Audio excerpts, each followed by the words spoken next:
find it. Ah, here it is. Okay, Shirley, so this is probably the descriptive essay lesson that I've already planned, that we did a couple months ago, probably. So anybody stop me if you have any questions. But first, before we get into like the specific descriptive essay, anyone can benefit from reviewing how to organize a 5-paragraph essay. So we use at Graduation Alliance, and anyone please interrupt me. It feels a lot like I'm just talking to a blank wall. So unmute yourself and ask a question. It's just like in a classroom. Let's see if somebody just joined. Hey, Tina. We're going to be doing English 10 semester 1 if you happen to be in that class. If you're not in that class, that's cool too. We are going to review how to like writing formats, and I think you'll be able to gain something from it. So, and then I was just telling everybody else, please ask me any questions. You can write in the chat box too, and I'll see your questions. So, all right, without further ado, let's review some of the writing format terms. So we use, it's called Jane Schaefer writing format at Graduation Alliance, but we chose to use that actually because when I was a teacher in a brick and mortar school, those were the most effective ways to organize an essay. So, and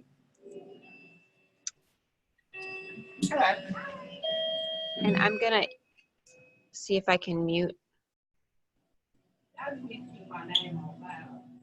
Oh, it's on file, but we still have to scan it because it'll know that we actually scanned it. Because if it's not scanned, then they're gonna say, "Oh, we don't know." Sorry, guys, I'm trying to find out how to mute everyone. Said you were here. You're paying cash? Yes. Okay. We know you're in the building. No. 65, and you get the 5 back. Oh, here we go. All right, I muted everyone. Okay, so if you have a question, just mute, unmute yourself. Okay, so your paragraphs are going to be organized in this format, and like the analogy that's used is a hamburger. So the first sentence in your paragraph is going to be like the top bun of a cheeseburger. It's usually used or shown by saying TS for topic sentence, and it can be a mildly controversial statement. It's going to basically say the main idea of your essay. I mean, of that paragraph, excuse me. This is an example from the 3 Little Pigs. So in the fairy tale, The 3 Little Pigs, the third pig is very wise. So this says the main idea. It's very clear, and this paragraph's only going to be about the third pig being wise. The concrete details are like the meat of your cheeseburger. So they're like the facts, quotes, examples. They're based kind of on logic. Concrete details, simplified, are facts. They are not opinions. So concrete details must be a fact. So surely for your descriptive essay, concrete details are going to be very specific descriptions, right? So like the book was read. That's a fact. That's a concrete detail. A commentary, which is up next. If I can go. Oh, here's an example concrete detail. For example, remembering his mother's warning about a wolf, he builds his house of sturdy brick. So this is specifically taken from the story. It's an example. It's a fact from the story. In contrast, commentary is the opinions. So commentaries are like the extras on your cheeseburger. They make it kind of your own personal cheeseburger, right? Like you know what you want on your cheeseburger. There's tomatoes, lettuce, cheese, whatever. Commentary adds kind of your own personal voice to your writing. It's your analysis, interpretation, or explanation. So here's an example. The wolf is unable to blow down the brick house. This shows that the third pig is smarter than his brothers, who were both eaten by the wolf. So it's an opinion based on the concrete detail that was already stated. Then the last part of your any body paragraph is a concluding sentence. A concluding sentence is the bottom bun of the cheeseburger. A concluding sentence wraps up the paragraph and rephrases the main idea. So you actually restate the main idea again so that your reader remembers what they read. So let's see all of this together. We don't need, we can skip this part. Oops. No, we don't need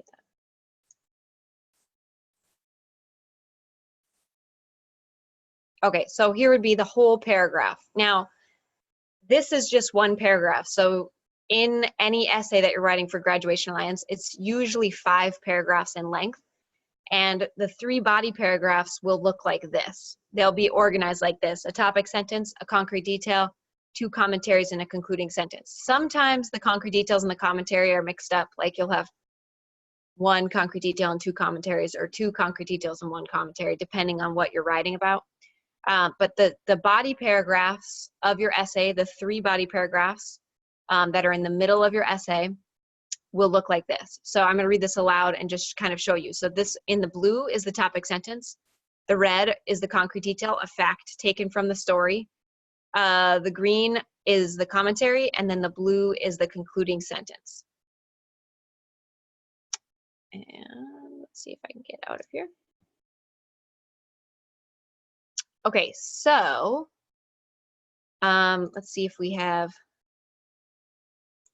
I'm gonna check and see if anybody had any questions. Okay, so that's basically how you organize your body paragraphs in any essay that you're writing in Graduation Alliance. To review, we can try to play this game. Not quite sure if it's working.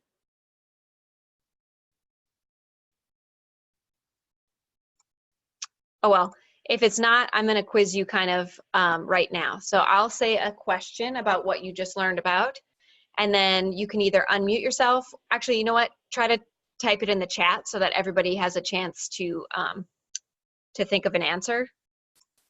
So here's the first question.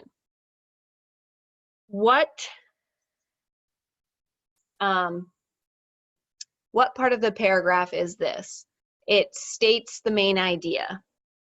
What part of a paragraph? Is it the concrete detail, commentary, concluding sentence, or topic sentence? What part of the paragraph states the main idea? Jamie says concrete detail. Anybody else? States the main idea of the paragraph.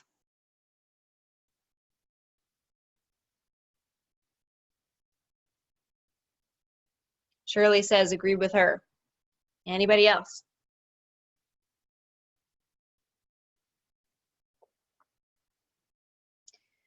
Okay, so this is a good review because that is incorrect. The topic the main idea is stated in the first sentence, so that's the topic sentence, or the concluding sentence. And the reason why the main idea is stated in the beginning and the end is so that your reader remembers what they're reading about.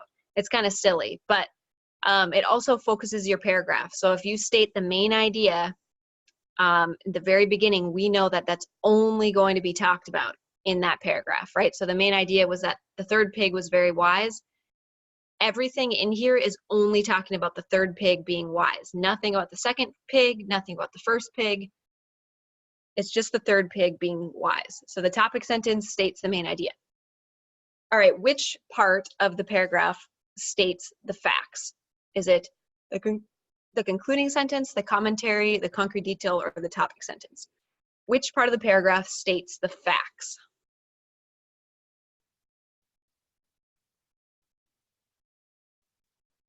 Jamie says concrete detail.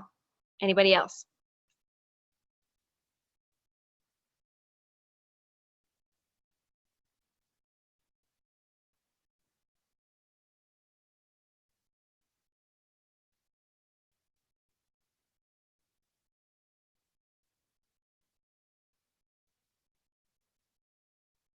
Okay, I'm going to take that as everybody else agrees. Yeah, the facts are the concrete details.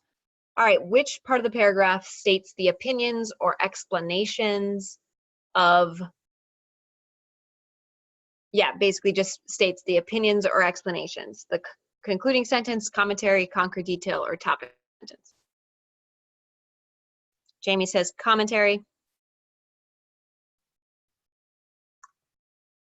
Thanks, Jamie, for participating, by the way.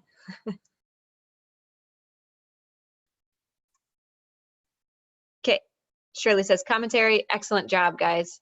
You're welcome, Jamie. Yes, so commentary, you are right on. Commentary simplified is the opinions, right? The explanations based on the facts. All right, what part of the paragraph do you restate the main idea? What part of the paragraph do you restate the main idea? Jamie says concluding.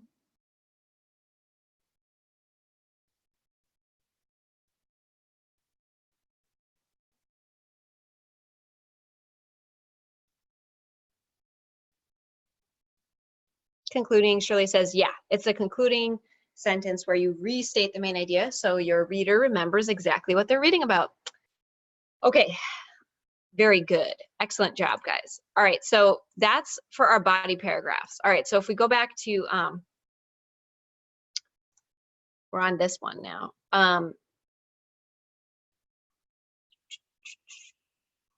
Okay, so if you go back to, welcome, whoever just showed up. Hey, Beverly. We are talking about a descriptive essay because this was more beneficial for the class. Hi. So you can chime in, unmute yourself, or you can send me a chat message if you have any questions. Yeah, we're talking about English 10 semester 1, descriptive essay. But it's Ananya. Is that how you say it? Yeah. Yay, I got it. Nice to see you back. We're talking about a descriptive essay today, but like I said, we're just kind of talking about writing format. So please interrupt me if you have any questions. We're going about this lesson just because it seemed like more people were in English 10 when we started the class. So, All right. So yeah.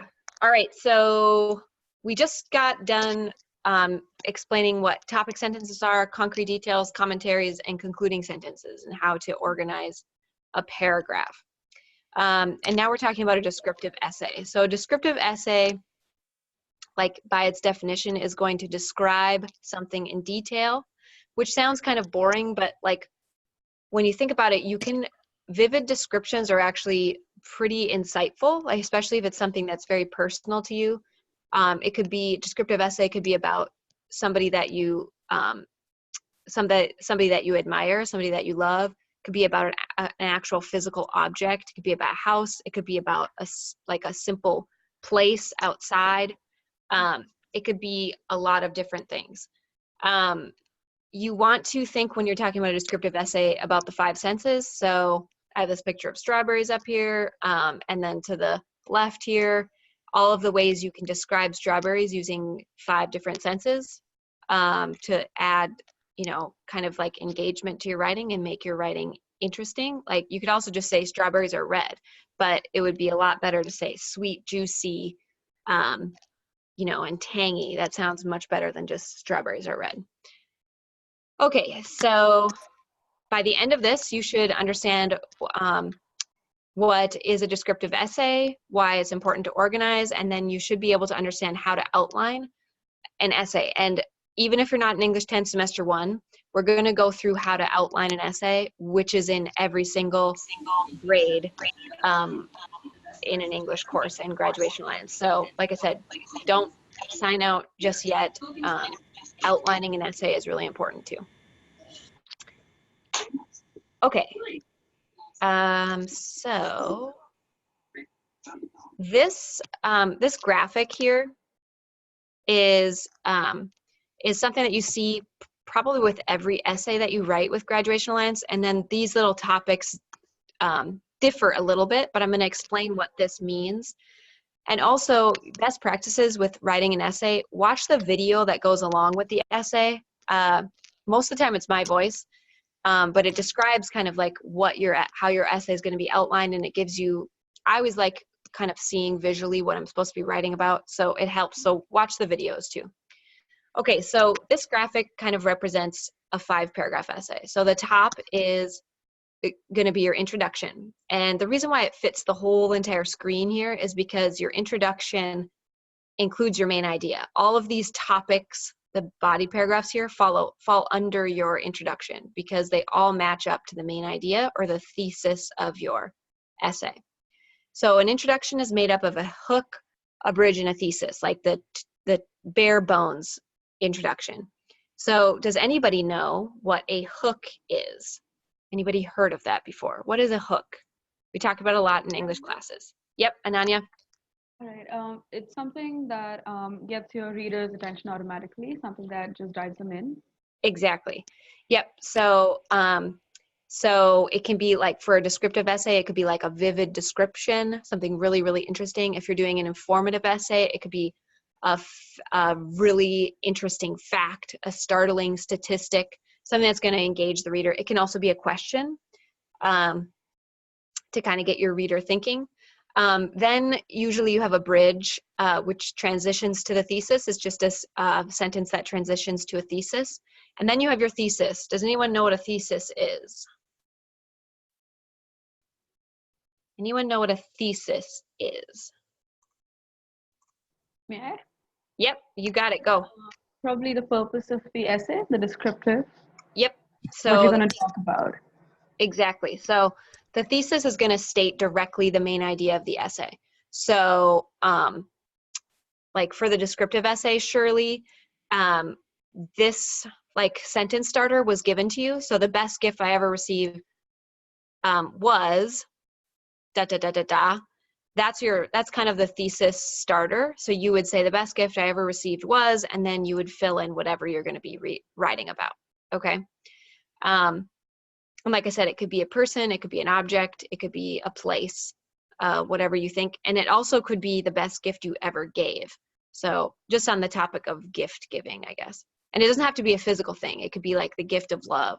Like a lot of students write about, giving the gift of parenting their child, or their children gave them the gift of just being born. So, okay, so that's your introduction. Then you have 3 body paragraphs. Okay, and so for this descriptive essay, you're going to have 3 different topics you're going to describe in your essay. So for this one that I wrote for this class, I talked about bubblegum, but it led into like kind of a larger theme.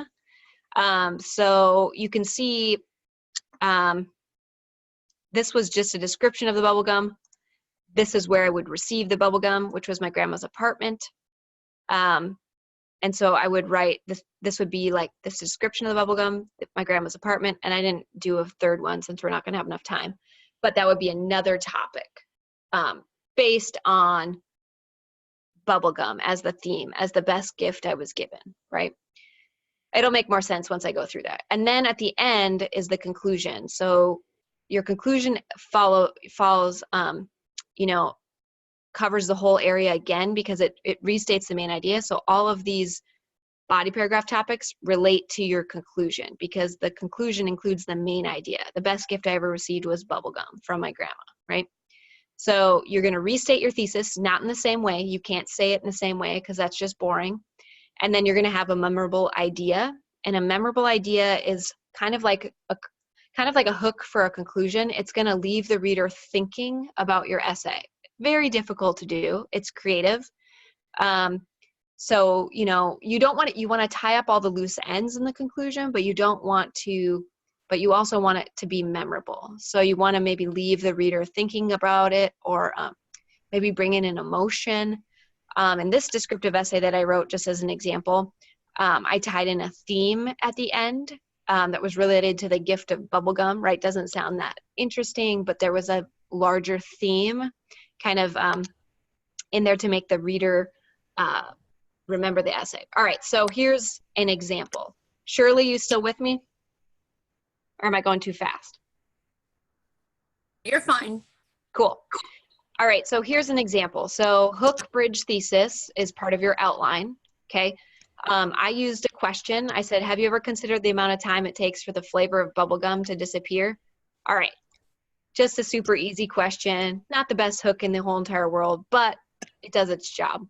Okay, the bridge connects the hook to the thesis. So in that amount of time, I formed a relationship with my grandma. So I take this hook and I kind of transition it into the topic of my grandma. And then here's my thesis. The best gift I ever received was bubblegum from my grandma and the conversations that came with it. All right, so bubblegum, and then also the conversations that I had with her. All right, then you go into your 3 body paragraphs, and every essay in Graduation Lines is outlined the same way. You're gonna have an introduction, 3 body paragraphs, and a conclusion. I got a question. Yes. I wanted to ask you, how do you restate your thesis in a better way, in a curious way that's going to be a good ending to your essay, maybe? Yeah, that's really hard. It does sound really hard, and it is it is hard. So this one, so if you look here, it says the best gift I ever received was bubblegum from my grandma and the conversations that came with it. And then this is my thesis restatement. Even though the bubblegum was sweet, the conversations and time spent with my grandma were the most important.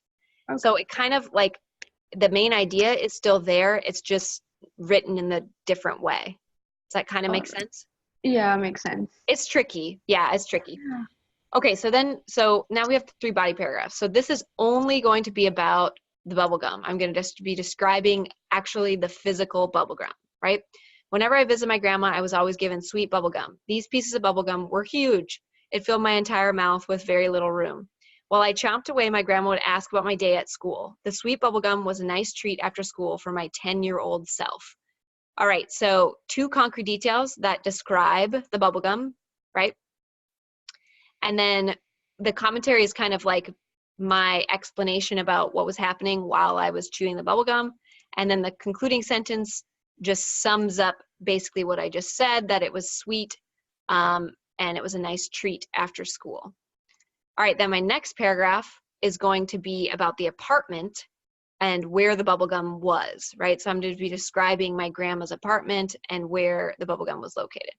My grandma's apartment held the bubblegum in a large glass candy jar. She lived in a small apartment building close enough that I could walk home from school. It was welcoming, warm, and something was always baking. I loved and cherished the time I spent with her. The bubblegum was a treat when I visited her apartment after school. All right, so 2 concrete details. She lived in a small apartment building. It was close to the school. Inside, this is a concrete detail about it. Something was baking. It was warm. It was welcoming. And then this is my opinion. I loved and cherished the time I spent with her. That's an opinion. That's not necessarily a fact. And then the concluding sentence kind of restates it. So the bubblegum was a treat when I visited her apartment after school. My 3rd body paragraph, which I didn't write as an example, but this would be the topic of it, conversations with my grandma. So this would be like what I would actually talk about with my grandma. And of course, like I was 10, so, you know, I'd probably be talking about school and, you know, she'd probably give me some advice on making friends or doing well at school or something like that. And I would probably write about the descriptions, like actual conversations I had while I was chomping on that bubblegum. Then my conclusion. So I restate my thesis. Even though the bubblegum was sweet, the conversations and time spent with my grandma were the most important. So I say that the best gift was bubblegum, but also the conversations that I had with her. Then I want to bridge to my memorable idea. So now my daughter and I love chewing bubblegum at our kitchen table and talking about the day. So now I'm like kind of tugging on people's heartstrings, like, oh, now I'm kind of passing on that tradition where we, you know, eat bubblegum and talk about our day. And then it says, looking back, the time spent with people is more important because you never know when your loved ones will be gone. And this is a memorable idea because this suggests that my grandmother is no longer here. And so the reader might pick up on that and it might be memorable to the reader. So that's kind of like the outline. Shirley, if you want to chime in and see if you have any questions about, and even if you want to like throw out some ideas on what your descriptive essay would be about, that could work. Or if you have any other questions, let me know. No, I mean, it seems pretty explanatory the way you explained it. Good. hearing somebody explain it verbally rather than just reading it is a little bit easier for me. Totally. There is a video. I think always there's a video with the essays. So I would make sure to watch that too. Although I pretty much stated everything that the video would say, but the videos that go along with the essays are really helpful too, because I learned like that too. It's like, how do you write an essay? By reading about writing an essay. It's like, it's kind of hard. So yeah, a video would definitely help. Yeah, so with that said, that's pretty much how to outline a 5-paragraph essay. Obviously it'll vary. This one I was on this was a descriptive essay. So if you were doing like an informative one, the concrete details would be specific facts from sources, and then your commentary would be opinions on those facts. So yeah, let's see. After you write your outline, I'm gonna check the chat box. Oh, good, Jamie. I'm so glad. Yeah, it really helps to like just see somebody kind of walk you through writing an essay, because nobody likes to stare at a blank page. That's why all of the English courses to like take you step by step through the writing process, so that you're not just like, oh, by the way, write an essay. So take time on the outline, because the better you do with the outline and following the steps, the easier it'll be by the final draft. So after your outline, so this is actually what you will turn in for your outline. You can turn it in just like this, like thesis restatement, then you write your thesis restatement, bridge, and then you write your bridge. And then after you turn in that for the outline, then you have your rough draft and your final draft. So what do you do after the outline? You revise. So, in an outline, your teacher, me, or somebody else isn't really looking at like, I'm not really looking at like errors and conventions like punctuation, spelling, and stuff. I'm just looking at like basic organization of your essay. So you want to make sure that you revise, make sure you have periods at all, complete sentences, you're not writing in fragments, you're punctuating correctly, you're spelling correctly. Then you can add transitions, because sometimes it sounds a little choppy when you just have an outline. You might add like, also, it was welcoming and warm, or, on the other side of the apartment, like something that's going to transition to different spaces. So you want to add transitions. And then, of course, you want to add descriptive language. I think I could probably do a better job describing the bubble gum, like maybe the way it sounded, like the way people smack their gum. I could maybe give a better description of that. I can make a better description of how it felt in my mouth. Like, that would make the writing a lot more interesting. And the more specific you can be in a descriptive essay, the better. That's true for like all writing. You want to be as specific as possible. And then you want to look at the rubric that you're being graded on. So the rubric is usually in, let me see if I can pull it up here for you. The rubric looks like, and it's really important to look at the rubric because that's how you'll be graded. So if you think that you should have been graded differently, you can look at the rubric, and then you can even email your teacher and say, hey, you know what, I really think I met on this part of the essay. So this is super simple rubric for the outline. You basically need to include everything. You need to have a sentence for every part of this, and then you'll pretty much meet. So then it jumps from outline to final draft. Okay, so your final draft rubric is a little bit more complicated. If you're going for like 100% or like an A, you want to try to meet these expectations, which is exceeds. If you're going for like a 70%, like a meets, like a C, you want to try to meet these descriptions. And then of course, this is like if you haven't met. So obviously don't go for meeting these ones. If you want to get a passing score, you want to try to go for meets or exceeds. And on the left here, you'll see how you'll be scored. So like this is how you'll be scored on your introduction, the content, your word choice. So do you include vivid descriptions, like specific descriptions that would kind of linger in your reader's mind? Do you have transitions? So transitions are like, there's a list of them here. Oh, here's one. For example, thus, in summary, therefore, because of this, consequently, like if you're using a description, it can be like to the left, to the right, up, back, whatever, that will transition to different parts of the object you're describing. You're going to be scored on your conclusion, so make sure you have a conclusion. And then conventions just means like punctuation, spelling, grammar. Has everything been revised for that? So yeah, so you want to make sure that you pay attention to your rubric before you turn in your final essay. And then this was the actual website that was used or as a resource for your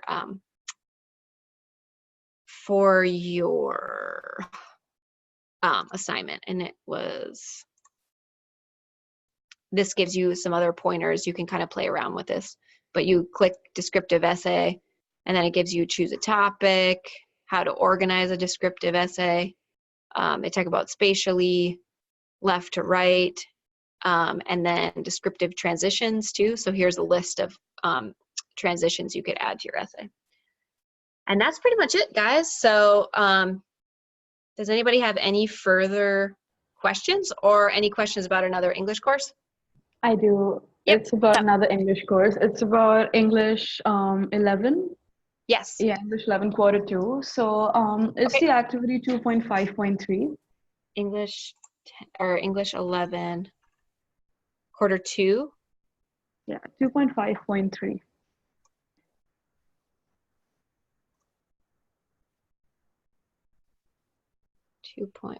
Oh, this might be the different one. Hold on.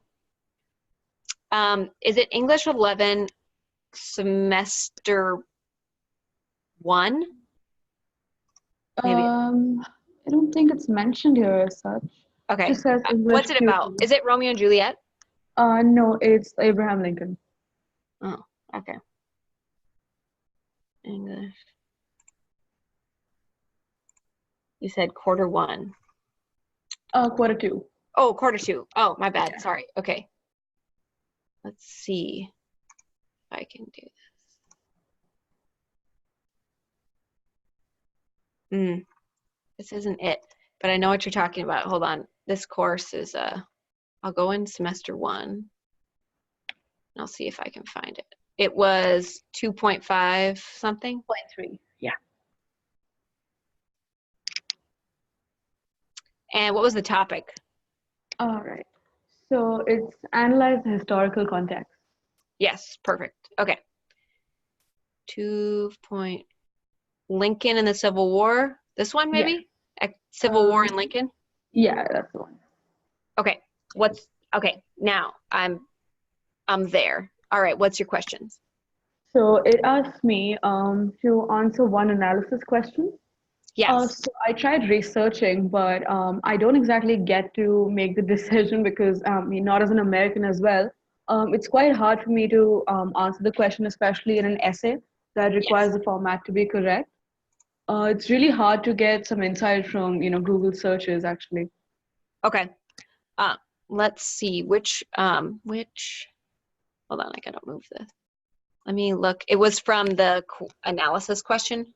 Yeah. I can paste the question here in the chat box. Yeah, it wasn't this one. This was let's see, second. It's Lincoln's second inaugural address. Oh, okay. Let's see if this is it. Yeah. No, it's the one that you're writing though. Analyze historical context. Analysis. Yeah, analyze historical context. Is that what it is? Okay. Yeah, that's the one. Oh, this one? Yeah. Yep. Perfect. Okay. All right. So the North was on the verge of victory prior to Lincoln's second inaugural address. He chooses words and analogies that are humble. He does not brag about victory nor blame one side. Why would he want to avoid blaming either side? Okay. And you've read the second inaugural address? Okay. So basically what they're asking, or what the question is asking you if he's, let me kind of put it in a different context. So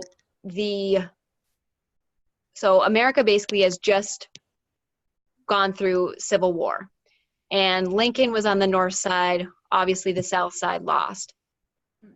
he is the president of the entire United States, not just the North, obviously, right?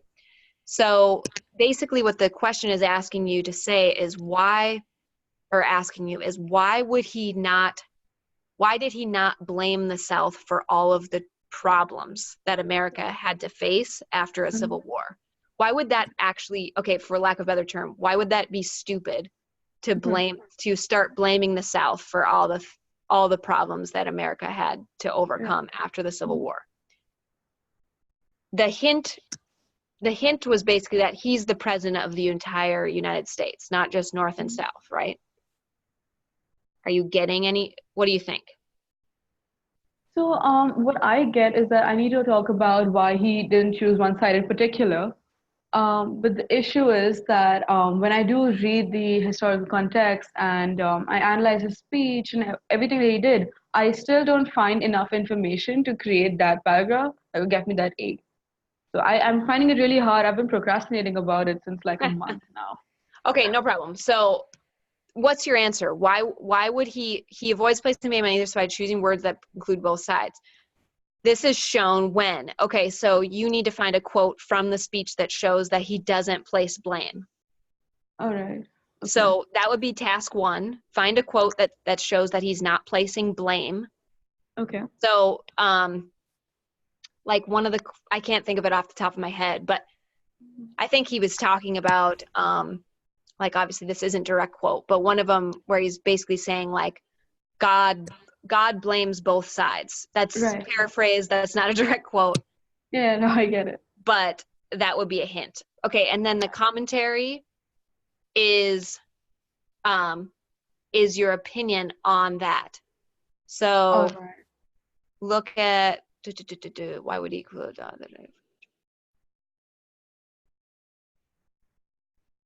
okay, so he shows it, and then you'd say, you could say something like, in my opinion, he does this because, and then your answer for like why you think he's not placing blame. Like, for example, like say a company had 2 separate divisions and they were fighting or something, and then one ruled over the other, and so they're all together again. It would be stupid for the leader of the company to just say, hey, and by the way, you guys are all to blame for this, and right. blah, blah, blah, right? Because if he's supposed to be leading the entire company or the entire nation, he's not going to want to place blame on part of the U.S., even if he thinks it was their fault. Does that make sense? Yeah, makes Okay. complete sense. So you would give your explanation on that, and you'd give kind of 2 opinions. So you'd say, you could even make an analogy for like politicians today, whereas like, after an election, it gets pretty heated, but then once the president is in the president's thing, they're not going to want to keep placing blame on other people they were like running against. I don't know. That you could include some type of current event analogy. And then your concluding sentence is just basically restating that he doesn't place blame on either sides. All Does right. that give you a better idea? Right? I can compare and contrast. Yes, you could do that if you wanted to. Okay. So would that be a good idea? Something that could get me more marks or something? Like if you compared if you could relate it to a current event or a current happening, and it doesn't have to be in the U.S.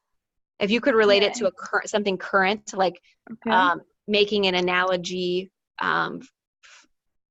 for something that's happening currently today, I think that would show some real high order thinking. Yeah, that would probably be good. All right. Thank you so much. Thank you. Yeah, no problem. Any other questions? Anyone else?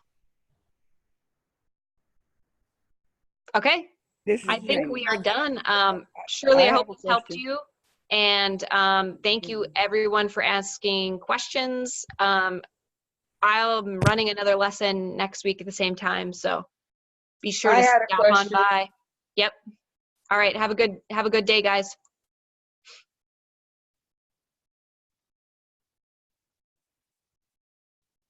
I think someone has a question. Oh, hold on. Can you hear me? Jamie. Oh, hey. Hi, I had a question. Yeah, what's up? Mine was on the form. I think it was the formal essay. Formal speech? Yes, the formal speech. Was that English 10 or English 9? English 10. Cool. Okay. Let me pull. I think I wrote a lesson for that too. So, all right, English 10.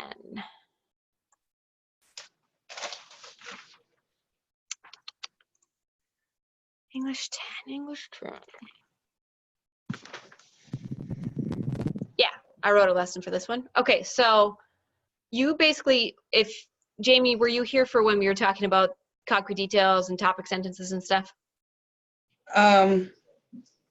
Yes, I was there for the concrete detail and the Perfect. commentary and concluding. Cool. I can share with you these notes too, Jamie, because this includes like a complete like example speech. Okay. But basically, it's the same exact outline format of any 5-paragraph essay. And like I said, if you get good at this, you can change it up. But as far as like English 9 and English 10, following this exact outline is just good to just get practiced at it. But like I said, as you become a better writer, you can deviate from this outline as much. But anyway, so it's the same type of thing. Yours is the speech is this specific speech is organized in 4 paragraphs, not 5 paragraphs. But you have a hook, a bridge, a thesis, just like we talked about. So the hook is going to be engaging to the audience, and you're writing a speech as if you're giving a speech at somebody's wedding. So Right. like you'll be writing about a great friend of yours, and maybe talking about like their best characteristics. So your thesis was kind of given to you, I think in the assignment. It said, my best friend has many lovely qualities, but I'm only going to explain a few. So that's your thesis. So basically everything is going to be about your best friend, the 2 body paragraphs, and maybe and a quality. So the first body paragraph would be describing one particular quality of that best friend. The second body paragraph would be describing a different quality of that best friend. And then your conclusion is the same thing we talked about with the descriptive essay. You're going to have a thesis restatement. You're going to have a bridge and a memorable idea. So it won't matter what type of like quality that. Nope, you can pick whatever. So for this one, I picked her ability to have friendships, like being a good friend, and then the second quality was her sense of humor. And it doesn't have, you can write about anybody. It doesn't have to be about someone who's actually getting married, right? It just happens to be that those are usually speeches people give. So you can write about like any friend that you have and just, make it up that they're getting married or something, whatever. Okay. But you're really just writing about a good friend and their qualities. Okay, that's kind of hard because I have no friends. Well, then Jamie, you could write about yourself. You could write about a family member. You could make it up completely. You could write about a friend that doesn't exist. Yeah. You could write about a friend you want. Yeah, you could. That's even better. The qualities you want in a friend, maybe. Yeah, qualities you want in a friend. In fact, Jamie, if you want to just write about. That's crazy because the qualities that you would want in a friend, I have that in my oldest daughter. Perfect. Write about your oldest daughter then. I really do. Cool. I mean, she's there when you're down. She's there when you're sick. She's there awesome. to talk to. Even sometimes she might not quite understand where I'm coming from, but that's a super good idea. You should write about her then. And like I said, it's just kind of like making it up that she's getting married. But if you even just wrote like just a speech about her, like, and her best qualities, that would be fine too. Do you want me to read this example to you so you have an idea? Yes. Okay. All right. So you can follow along here. The writing format tags are highlighted there. Maybe see if I'll zoom in so you can actually see a little bit better. All right. So Kirsty and I have had some memories navigating our way through adolescence. Some were embarrassing, like the time Kirsty and I decided to throw shot put instead of run track. Others were just plain stupid, like when Kirsty decided to run a marathon without training. All right, this is actually written about one of my friends. It's just silly. All in all, she's made these memories with me because she's a great friend. My dear best friend has many lovely qualities, but I'm only going to explain a few. That's my first body paragraph. One of her best qualities is her ability to cultivate long-term friendships. Kirsty and I have known each other since grade school, where she first introduced herself to me as a cat and continued to tell me she was raised by cats. On into adulthood, we've kept in touch. That's for real. She told me she was a cat. All right, on into adulthood, we've kept in touch. I've traveled to visit her in Switzerland and even traveled the cobblestone streets of Germany together. This is an opinion based on that fact. That trip included many wrong turns, getting lost, and frustrating conversations in German, but we still remain friends.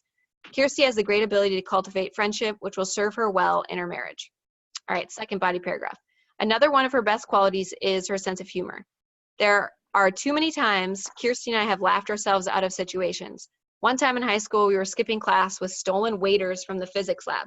Like waders that you would go in the pond with. I don't know how we got those. Anyways, and we should not have been skipping class. Every teacher we came across, we told them we were doing research on deciduous forests and needed to test the acidity of the water. Kirsty is like really, really smart in science. So anyways, she said that and it worked. We also did not take track very seriously and would routinely run to Kirsty's house on the days we were supposed to do a long run and eat the pie that Kirsty's mom had baked. We then would run back to track practice. The joke was on us one day when we had to do sprints and 400 repeats after eating lemon meringue pie. Kirsty will always laugh her way through life and will be a great companion in marriage.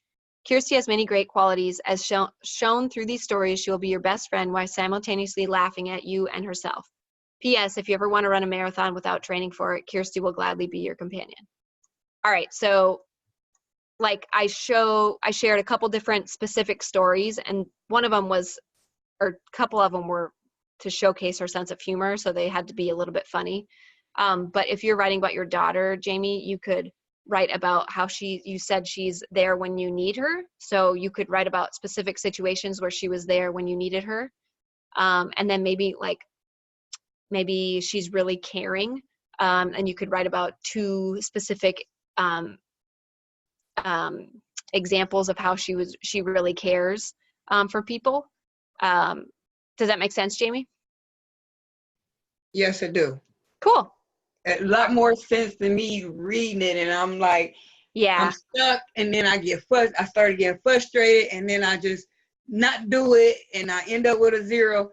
So yeah. I got a lot of trying to fix before Sunday get here. Do you? Jamie, you're not alone when you feel frustrated. I mean, my grade is not good, but it's also not bad. I got a passing grade, but I got all these assignments. Yeah, you got to get to it. You're not alone in being frustrated starting a writing assignment. Pretty much even great writers struggle. They'll talk about a blank page all the time. So it is very difficult. But I will say the best thing to do is brainstorm.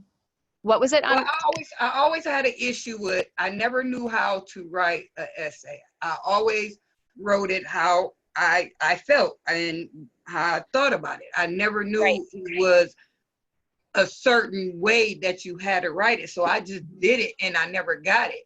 So now when I see it, I'm like, I'm not getting this. It's just not coming to me. And I'm reading it and I'm reading and I'm reading it. I even looked up some, essays and, stuff like that. And it's still, it made it even worse. So yeah, Jamie, I would really, and like Ananya said too, brainstorm, but I would really, like the assignments are broken down in like steps of the writing process. So like just focusing on your outline, just getting that down on paper, then going to the rest of the steps and stuff will help. Just take it one step at a time. You're not alone. That is a common thing. It's very hard to write. It's very, very hard. I'm an English teacher and I still struggle writing. So you're not alone. I had all the information. It's just like, I didn't have the body of the paragraph or the topic of the sentence. It was in there, but it was just all mixed together to where it's like. Right. And you got to try to find that organization. But I will say that it does get a lot easier once you get kind of the habit of doing that. But also, Jamie, I run these lessons every Friday at this. I should be at the same time next week too. So if you just want to Yeah, pop with my time zone, since now I got it down that Cool. mine's is 3 o'clock. I'll Cool. do what I did today and just come up here and jump on it. Yeah, it'll help. I promise it'll help. All right. Well, you two have a great day. I'm gonna sign off here. Jamie, if you have any other questions too, you can always email me. So Thank you. yep, and Thank nice you to so see you, Ananya, too. Thank you. Yep. You as Bye well. bye.